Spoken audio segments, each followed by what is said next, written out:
Saudações, amigos do Samba do Carnaval, aqui é Jaime Cesário para a primeira transmissão. Perdoem um pequeno atraso, perdoem as gafes. Participar de uma live é super tranquilo, porque é debater agora eu e uma tela e sabendo que tem outras pessoas do outro lado assistindo, para mim é uma novidade. E eu gostaria que fosse o mais interativo possível, né? Porque a ideia é trazer esclarecimentos dessa nossa paixão, que é o carnaval, os enredos das escolas de samba. E essa ideia surgiu das colunas escritas por mim, né, para o Carnaval 2023, e de estarmos mais próximos, né, e poder haver essa troca de informações e dúvidas. Então, a primeira escola escolhida para ser falada foi a Beija-Flor de Nilópolis, né, que houve agora um sorteio nessa terça-feira, é isso? E a grande surpresa, né, segunda escola a desfilar no domingo de carnaval, é a soberana das passarelas, né, a Beija-Flor de Nilópolis, e soube que é a primeira vez, desde que o desfile acontece em 2 dias, que a Beija-Flor vai ser a segunda escola a desfilar no domingo de carnaval. Quer dizer, é aquela escola que tem no DNA, né, a disputa por título, né, e caiu no colo dela o mesmo que aconteceu com a Grande Rio, né, a grande campeã do ano anterior, né, para 2023, né. E aí, o que fazer? A Viradouro foi campeã, sendo a segunda. Temos histórias mais passadas, até inclusive de escolas que foram campeãs. Mas é um pouco mais difícil, mas não é impossível, né? Nada impossível para uma escola tão grande e tão vitoriosa quanto a Beija-Flor de Nilópolis, a meu ver. E 2023 foi um ano que ela teve alguns problemas, né? Escolheu um enredo que falava sobre a independência da Bahia, né? Brava Gente, o grito dos excluídos no bicentenário da independência. Tirou o 4º lugar, que eu achei muito honroso pelos problemas que aconteceram, né? Fala José Antônio. Os problemas que aconteceram no seu desfile, né? O abre-alas com o princípio de incêndio, a primeira metade, né, foi elaborada de uma forma muito rica, muito detalhada, e uma segunda metade, fantasias e alegorias, já caíram para um lado mais artesanal, não havia comunicação entre as duas partes. Salve Além da Folia diretamente de Portugal, olha que chique. Salve, Marcelo. Então, não havia comunicação com as duas partes, enfim, um enredo um tanto quanto pesado, que eu acho que isso foi levado para a criação dos 2 profissionais que lá estavam, e olha que um deles era o Alexandre Lousada, campeoníssimo, enfim, um homem para lá de tarimbado em desenvolver enredos, e campeoníssimo em várias escolas, inclusive na própria Beija-Flor. Houve alguma coisa estranha que a gente não sabe dizer. Mas para 2024 tudo foi mudado, né? Ela reformulou. Achei bastante interessante o carnavalesco, né? A oportunidade, uma oportunidade de ouro, João Vitor Araújo, que merece. Acredito que ele está maduro e pronto para liderar uma escola como a Beija-Flor, né? Uma comunidade que vem para vencer, entra na avenida com vontade sempre de ganhar, uma organização absoluta, dinheiro não costuma faltar, enfim, então ele tem em mãos uma oportunidade absolutamente de ouro, e eu acredito muito no que vamos ver em termos de plástica, em fantasias e alegorias, pelo que eu conheço o trabalho do João Vitor. Vai ser um marco divisor na sua carreira, com certeza, né?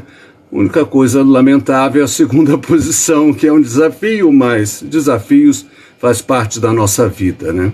E o que trazem para o enredo de 2024? É um delírio, né? É interessante, a sinopse tem umas pontezinhas que eu gostei muito. É um delírio de carnaval na Maceió de Rasgonguila. Rasgongila, né? Quem é Rasgongila? Fica aquela pergunta, né? É uma coisa que é desafiador, né?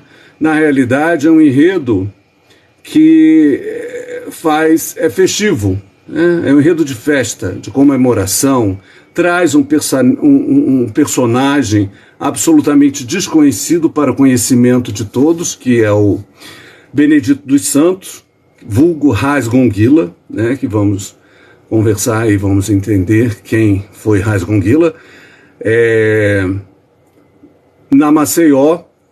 Em Maceió, Alagoas. E muitos pensadores hoje de carnaval o classificam esse enredo como enredo CEP. É um enredo CEP? Bom, fala de uma região, mas de um personagem, né, que viveu nessa região, Maceió e Alagoas, né? Então é um enredo CEP. Mas, pelo que a sinopse apresenta, está muito bem resolvido, né? Muito claro, né? E fora isso, não é crime nenhum. Pelo que sabemos e ouvimos pelo menos pelo portal SRZD, vamos lá, uma poupuda ajuda de 8,5 milhões de reais. Poxa vida, facilita bastante na produção de um maravilhoso espetáculo, de uma escola que está acostumada a produzir requinte e luxo, né? E a Beija-Flor sempre foi conhecida por isso, uma escola que produz riqueza, luxo e faz esses enredos de delírio. Isso é um legado do mestre Joãozinho 30, não é verdade? A Lapa de Adão e Eva, vamos lá, a Vovó e o Rei da Saturnália, e tantos enredos, a oitava das sete maravilhas, a oitava das sete maravilhas, e, enfim, uma série de enredos, todos na base do delírio. E você lendo a sinopse, que tenho que parabenizar aí ao Rodrigo Hilário, né? Deve ter sido ele o enredista. Eu não sei se foi o mesmo do ano passado. Se foi, parabéns, porque evoluiu demais, né? Se não, acertaram, porque é uma sinopse clara, objetiva, vem de uma forma de visões, né, daquilo que vai ser visto naquilo que vai ser apresentado em Fantasias e Alegorias, né? Você lendo, você observa 5 setores tranquilamente, sem nenhum esforço, né? E está muito bem dividido e você consegue sentir, eu no caso, né? Porque se fosse na minha percepção de carnavalesco, como traduziria aquilo em Fantasias e Alegorias? Foi dividido de forma que traz muita riqueza plástica visual para a produção artística. Isso, para o carnavalesco, é fantástico, né? E fora isso, é celebrativo. Então, vamos lá. Um delírio de carnaval na Maceió de Rasgongila, que o enredo é um grande delírio, né? Conta a história de Benedito dos Santos, né? Natural de Maceió, nasceu em Maceió em 1905, né? E o primeiro setor que já eles classificam, né, e você ao ler a sinopse você entende, quem será o Benedito? Quem será esse Benedito dos Santos, né? Ele nasceu em 1905, filho, pai e mãe escravos, histórias perdidas, né? Ele vivia entre o centro de Maceió, né? Ele vivia a ouvir histórias, né? Isso que fica muito claro nesse primeiro setor. Eu classificaria que nós vamos ver diretamente festa em Palmares, né? Nós vamos ver de uma frase que tem na sinopse que fala: meu filho, dia de festa era dia de descansar as armas, né? Então, como os guerreiros de Palmares, né? Porque não sei se quando fala de Palmares, né, parece que foi um período curto, mas durou quase um século. Palmares existiu, ela caiu em 1695. Os portugueses sitiaram durante 2 anos para dos últimos, né, vamos dizer assim, refúgios dele, né, porque falam de Palmares como se fosse apenas um quilombo. Eram vários quilombos dentro da região de Palmares, e o último demorou 2 anos para os portugueses derrotarem, né, os quilombolas, e eles só conseguiram entrar na região fortificada por causa de uma traição. Pasme, né, um quilombola traiu e informou os portugueses, o exército português, onde era a entrada por onde eles conseguiriam derrubar, e aí com isso findou Palmares em 1695. Né? Então é interessante, eu tenho que falar e lembrar que tem um livro aqui que fala Zumbi dos Palmares, a história do Brasil que não foi contada, de Eduardo Fonseca Júnior.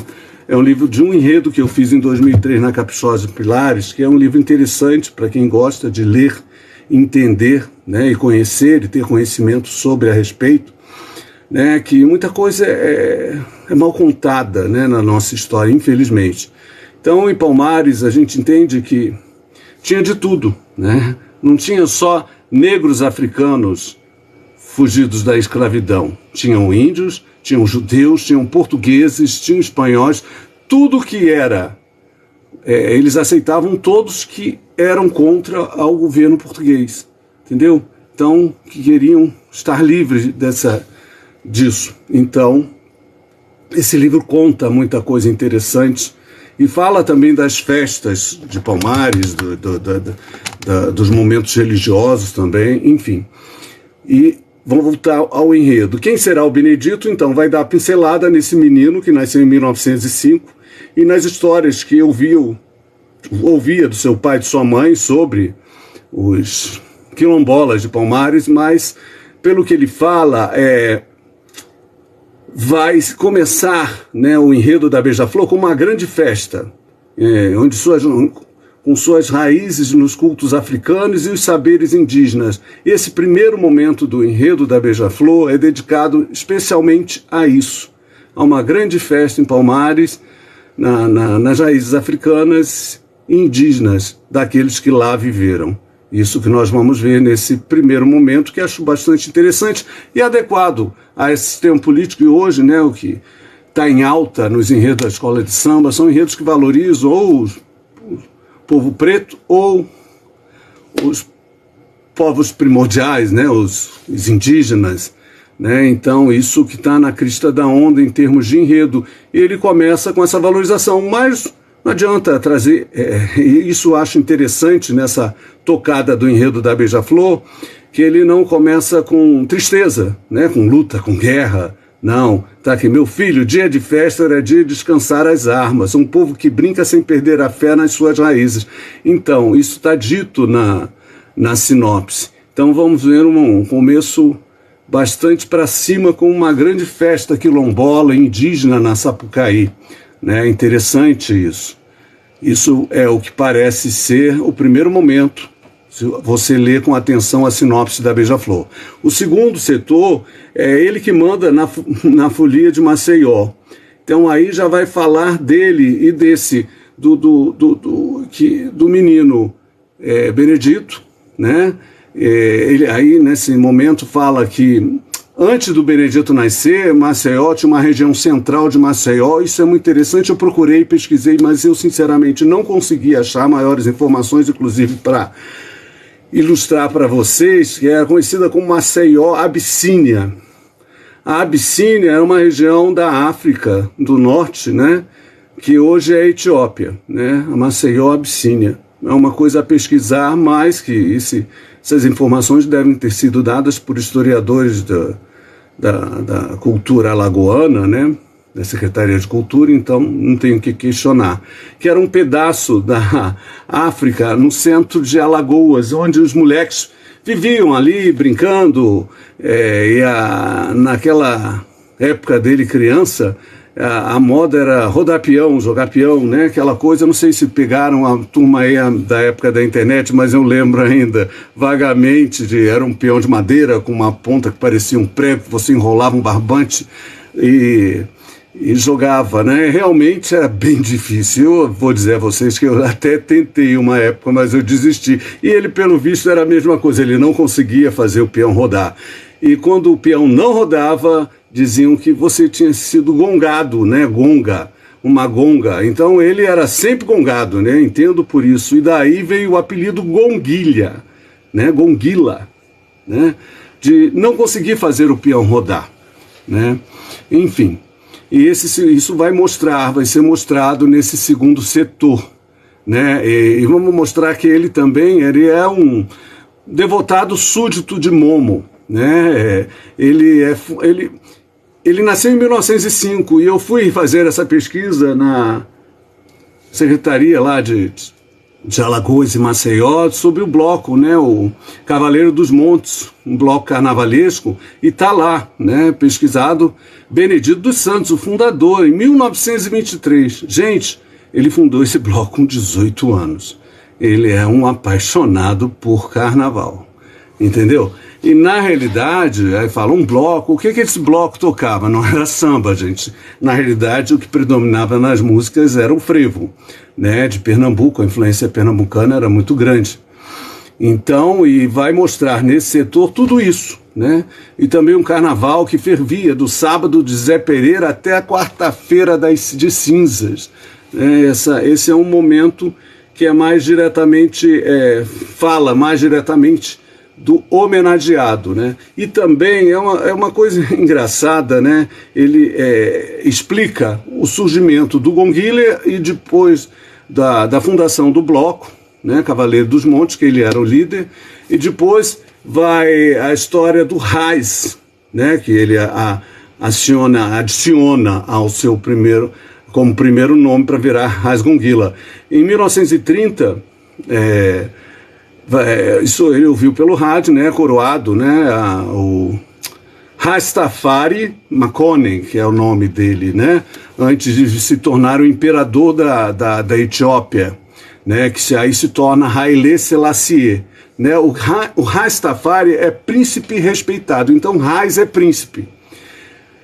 Etiópia, aí ele vai lembrar de histórias que ouviu, né, quando criança, com relação a reis e rainhas e etíopes no Quilombo. É uma outra coisa que me despertou muita curiosidade, né? Maceió, Abissínia,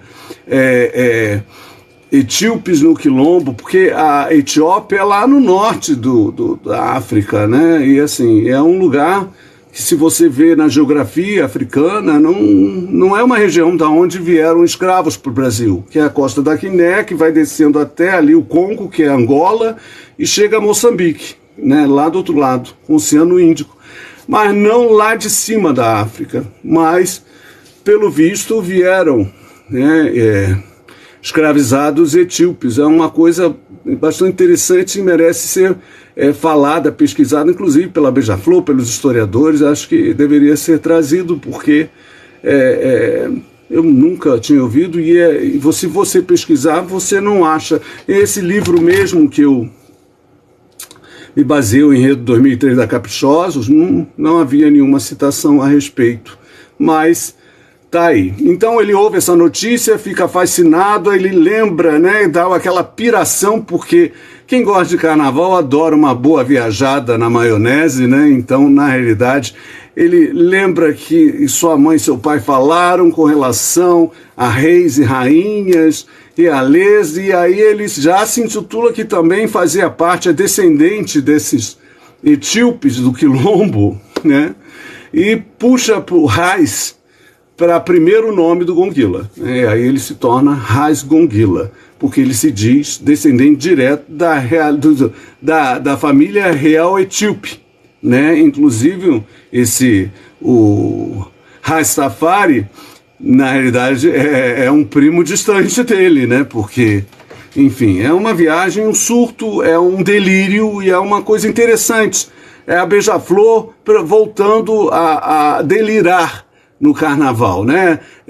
Os últimos enredos têm sido muito nu e cru, né? São verdades absolutas, né? Falando de momentos tristes, passagens, sofrimento, e esse não.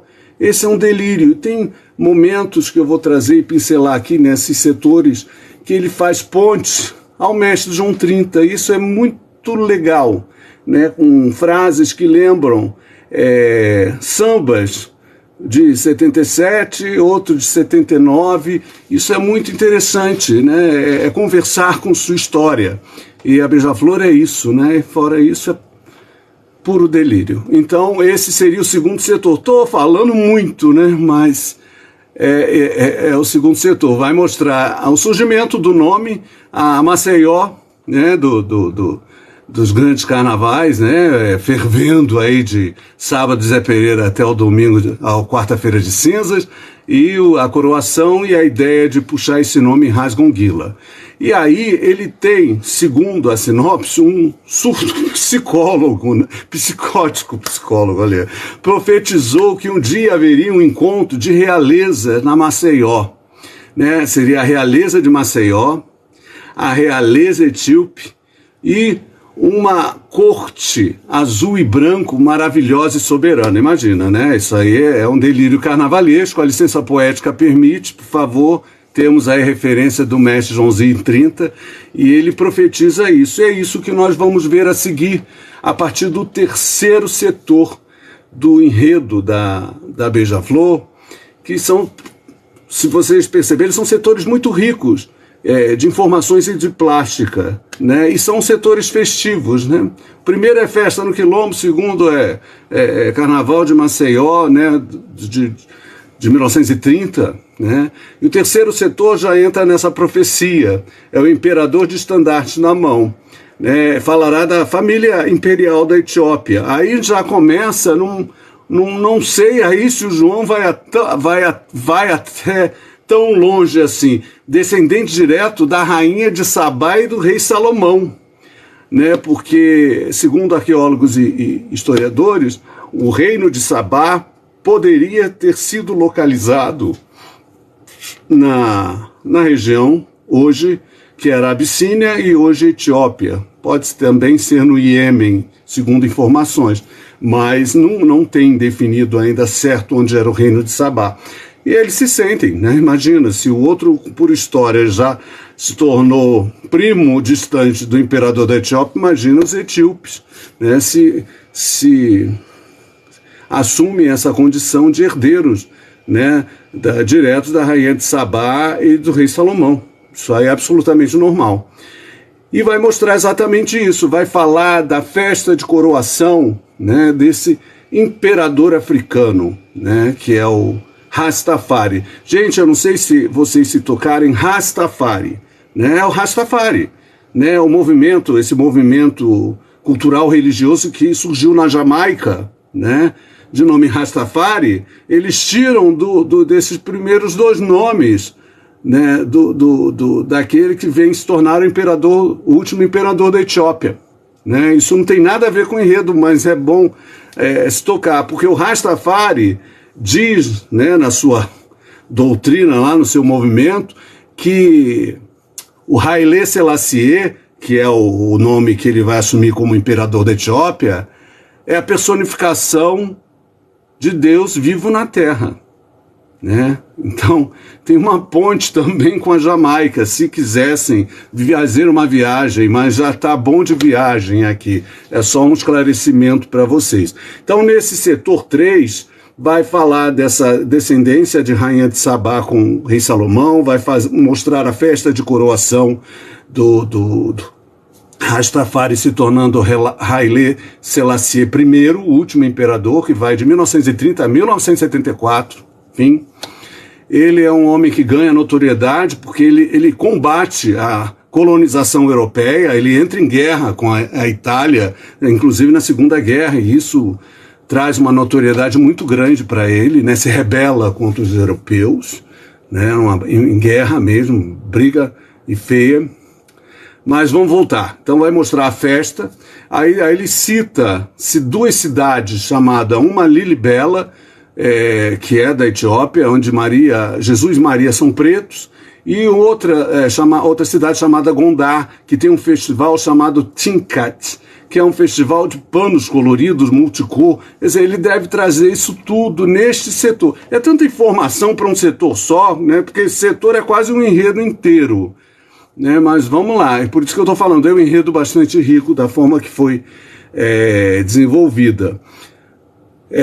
Tem uma frase que acho interessante, né? Imagina, carruagens puxadas por zebras e antílopes, né? Tem essa citação nesse setor lá da sinopse. Então tem muito elemento interessante para ser transformado em plástica e em beleza. Eu acredito muito no potencial do carnavalesco, né? Com a sua equipe de criação e, sinceramente, é um setor, até agora, para eles deitarem e rolarem, né? E aí, depois da coroação do imperador, Rasgungila, no seu surto, no seu delírio, vê a corte etíope, né, embarcando numa jangada encantada. Eu fiquei, por que jangada encantada? Aí depois eu me toquei que a jangada é uma coisa muito característica dos pescadores ali do litoral do Nordeste, principalmente ali de Alagoas, né? Você vê muita jangada. Então vem uma jangada encantada da Etiópia, né? Para Maceió, trazendo a corte etíope, né? Com provavelmente o próprio imperador, né?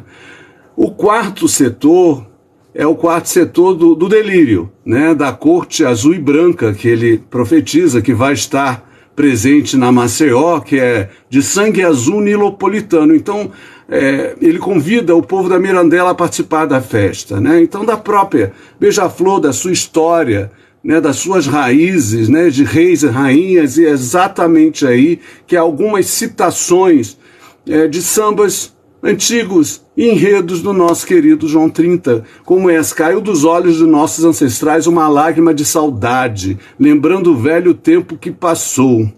Olha, o samba de 1978, 76, 77, caiu dos olhos da vovó Laraiá uma lágrima sentida, lembrando tempos de criança, enfim. Você é só pesquisar aí, você faz um paralelo, lembra, vai direto a esse enredo do Vovó e o Rei da Saturnália na corte egipciana, uma ponte, né, ao Joãozinho 30. Outra coisa legal tirem do passado a nobreza, joguem fora a roupa do dia a dia, vistam-se de reis e rainhas. Gente, vestir-se de reis e rainha, isso é João 30 absoluto. Também é tirado do samba enredo de 1979. É uma frase do samba e a inspiração, sabe? Então essas pontes, muito legal essa pesquisa. Parabenizo aí ao Rodrigo Hilário, porque você acaba, né? Quando você conhece, você faz essas pontes e trazem, né, a nossa memória, a lembrança querida do mestre João 30, né? Então, enfim, esse momento, o quarto setor e penúltimo, né, é dedicado a Beija-Flor. E diz que a corte azul e branco vai embarcar num pássaro encantado, num beija-flor encantado. E aí, é piração total, sabe? Pode acontecer um delírio paritinense, né, na criação de uma alegoria, enfim, aí vai ficar a cargos dele. Eu só estou dando a vocês possibilidades e caminhos que este enredo criticado, CEP, né, mas, pelo que vocês podem observar, bastante rico de possibilidades e beleza, né? E é um delírio, e é tão bom voltar a delirar no carnaval, né? Eu fico feliz aí pelo... Não levava fé, vou dizer a vocês, mas eu me encantei com as possibilidades que a sinopse oferece, né? E o último setor é a chegada desse povo todo, né? Em Maceió, chega a jangada encantada com a corte etíope, chega um beija-flor imenso voando, trazendo a corte azul e branco de Mirandela, Nilópolis, enfim. E são recebidos por Rasgungila, né? E Maceió em festa, em pleno carnaval, onde vai ter um acontecimento, né? Serão apresentados folguedos de todos os cantos alagoas, imagina. Então você vai ver aí o folclore alagoano sendo mostrado, né, nesse setor, e vai terminar, né, com a coroação, né, de Rasgonguila como imperador do carnaval de Maceió. E aí tem uma frase que termina praticamente, né, que pelo menos é no final da sinopse, que fala: todo mundo é rei e rainha, basta se deixar levar por um delírio de carnaval. Mas não é verdade, gente? Carnaval não é isso? Não é esse delírio que a gente quer ser aquilo que não podemos ao longo de um ano, né, ao tomar banho no chuveiro das ilusões, para tudo se acabar na quarta-feira. Não é essa a proposta? É a proposta que a Beija-Flor está trazendo. É um enredo CEP, né? Falam isso para denegrir. Eu lembro também, vou fazer um paralelo, em 2001, na Caprichosos Polares, eu tive a oportunidade de fazer um enredo sobre Goiás, um enredo CEP. E saiu Goiás, um sonho de amor no coração do Brasil, né? Que foi um enredo que eu escrevi junto com a escritora Dávala Zoroni, que se tornou um romance e deu um samba lindíssimo e que é considerado um dos sambas antológicos da Caprichosos. Então, vamos parar de ser críticos, né, e prestar bastante atenção na Beija-Flor, porque essa combinação, novo carnavalesco, um enredo com possibilidades infindas e que conversa com tudo que está na crista da onda hoje, né? Que é a negritude, os indígenas, o carnaval, o povo preto, né? O nosso folclore nordestino, enfim, é tudo isso que vamos ver. E a própria Beija-Flor. Então, assim, na minha opinião, promete, né? A única coisa que eu vejo de negativo nisso tudo é a posição da Beija-Flor ser a segunda colocada. Isso vai ser uma dificuldade, mas por que não, né?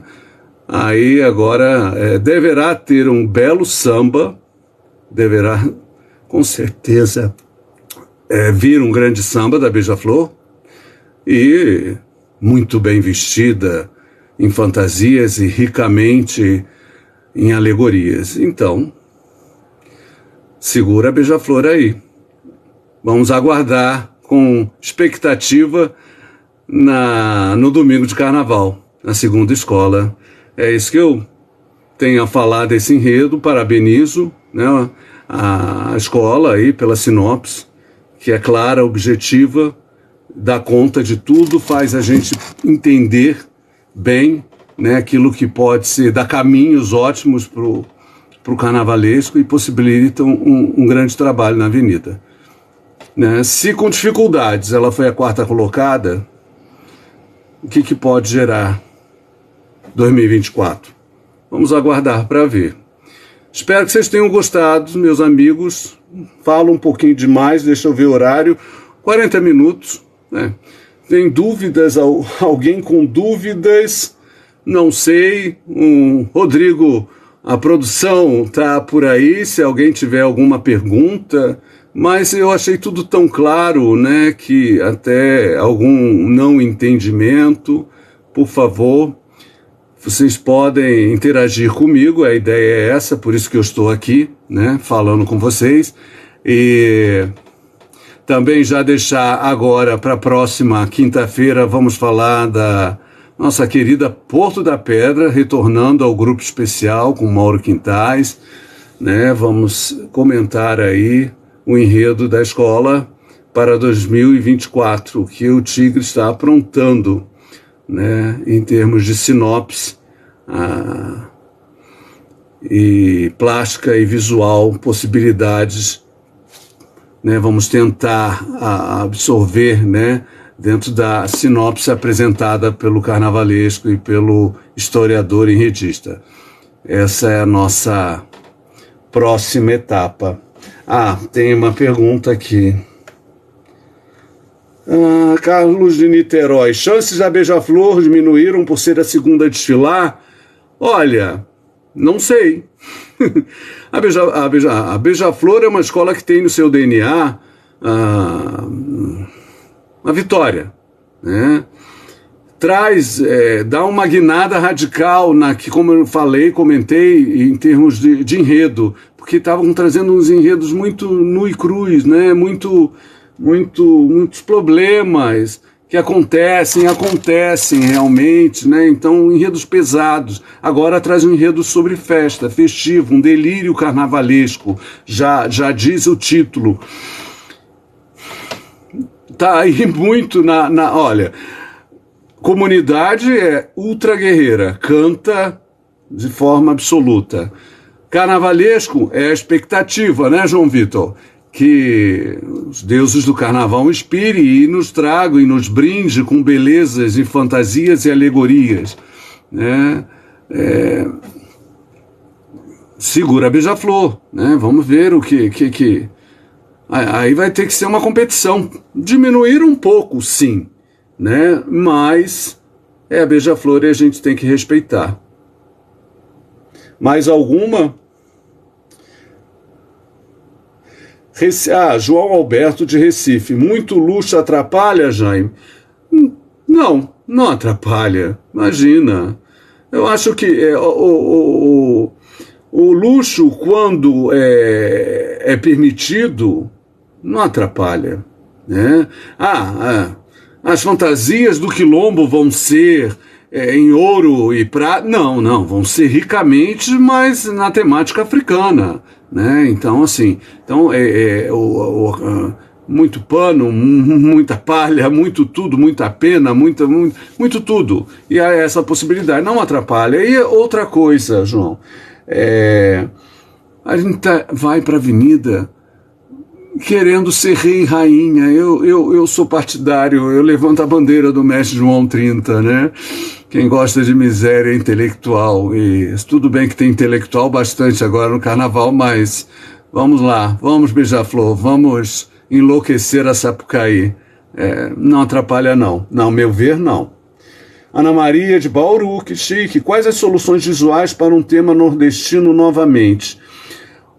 Olha, Ana Maria, se você observou, fala do Quilombo dos Palmares, que é uma coisa, começa com a festa no Quilombo dos Palmares, é o primeiro setor, dentro daquilo que eu entendi dessa sinopse, porque inclusive para Alagoas, né, Maceió, o aeroporto internacional de Maceió chama-se Zumbi dos Palmares, então eles têm um carinho absurdo com isso, né? Eles se orgulham, né, do Quilombo dos Palmares da Serra da Barriga, está lá em Alagoas. Então, assim, não é uma temática nordestina, aí é uma temática africana e indígena, porque ele também tem a questão das raízes indígenas que ele cita no primeiro momento. O segundo momento vai falar do carnaval e da folia e do surgimento, né, como surgiu a questão do nome Rasgonguila, né, e Maceió, Abissínia. Então, também já foge daquela coisa do chapéu do cangaceiro.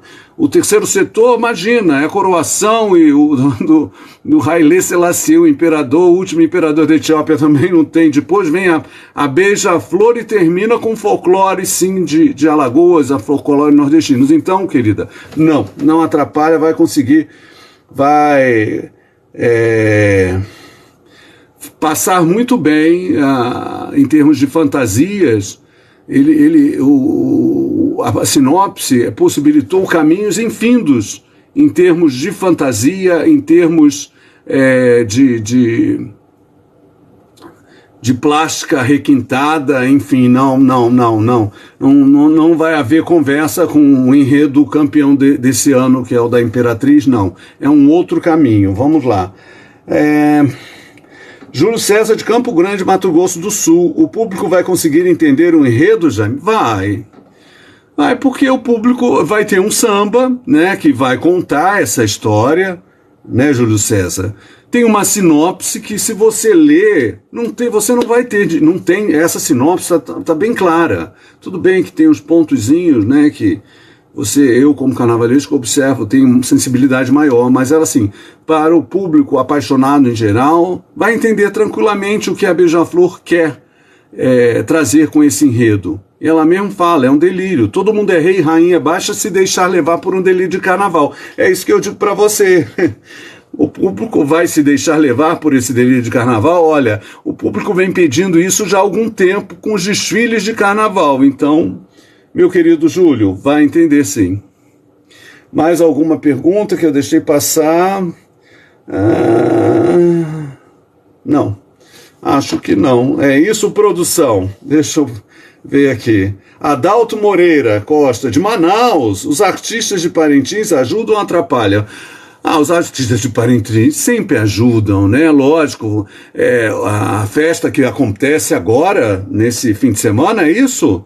A festa de Parintins ou no outro? Que é um festival maravilhoso, assim, fantástico, ajuda. Agora não pode ser só fundamentado nos artistas de Parintins, né? Porque o Festival de Parintins é uma coisa e o Carnaval do Rio, São Paulo e outras cidades é uma outra coisa. É usar a tecnologia, né, deles na nossa festa de Carnaval. Isso sim, não atrapalha não. Alguma coisa mais? Quais as vantagens de ter um patrono como a Beija-Flor? Célia Manso, de Porto Alegre. Acho que legal. Ter um patrono, pô, é ter alguém que te defenda, né? Qual a vantagem de você ter um padrinho? Sabe? É aquela pessoa que vai te defender, vai te ajudar, vai te colocar no caminho, né? Então é muita vantagem, muita vantagem. Então, assim, foi um desses padrinhos, né, que transformou, né, foram esses padrinhos que transformaram o Carnaval nessa festa que a gente, de luxo e beleza, né, assim, com o dinheiro deles inicialmente, que pudemos transformar, né, para se tornar o maior espetáculo audiovisual do planeta. Então, ajuda, Célia, é a Célia, né, ajuda. Porque as escolas não usam mais as suas cores no pavilhão. Carlos Henrique Melo, de Taboão da Serra. Carlos, isso aí é um problema, depende de cada profissional, né? Assim, teve uma época que foi moda usar as cores do arco-íris, né? Assim, eu sou o contrário disso. Eu acho que você pode usar todas as cores. Existe quando desenvolve um carnaval, né, você faz um mapa de cores, né, entre os setores, né, e a escola tem as suas cores básicas e que conversam com outras. Então você pode fazer toda essa programação visual, né, respeitando as cores das agremiações. Mas isso aí, amigo, isso depende de estudo, da trabalho, né, e às vezes é melhor. Vamos colorir e vida que segue. E aí acontece essa coisa que está te incomodando. Bom, não seria melhor termos carros menores que os acoplados gigantes? Adalgisa Santos Esperança de Campos. Adalgisa, é assim, eu concordo, né? Assim, tem uma escola que venceu esse ano, a Imperatriz, ela não tinha carros gigantescos. As escolas que se meteram a trazer isso acabaram se atrapalhando, vide Salgueiro, né, e vide outras, né, não foi só, porque é a dificuldade, né, existe uma curva, né, temos na Presidente Vargas, para entrar na Marquês de Sapucaí, é 90 graus, e os carros são gigantescos, de um lado tem viaduto, do outro tem árvores, enfim, tem uma montagem complicada, que uma falha nessa história põe todo o trabalho a perder. Vale a pena? Não vale, porque a Imperatriz que o diga, na verdade, quando ela fez a Imperatriz, enfim, apesar de, assim, muita gente preferir o que a Vila Isabel trouxe, mas a Imperatriz, quando terminou seu desfile, a pergunta que fazíamos aonde essa escola pode perder ponto? E não perdeu, né? E foi campeã. Então, assim, pode sim, aí é uma questão de sensibilidade dos carnavalescos, né? Do carnavalesco, né? Vamos lá. Então, amigos, eu espero que vocês tenham gostado dessa nosso primeiro bate-papo. Adorei a interação. Quinta-feira que vem estou convocando vocês, né, para para outras 8 horas, né? Espero eu mais adaptado, né? Assim, para conversar com... Vamos falar do Porto da Pedra, do Tigre de São Gonçalo, de volta, né? Lembrando, né, de participarem, interagirem com as redes sociais do SRZD, o Instagram, importante, Facebook, né?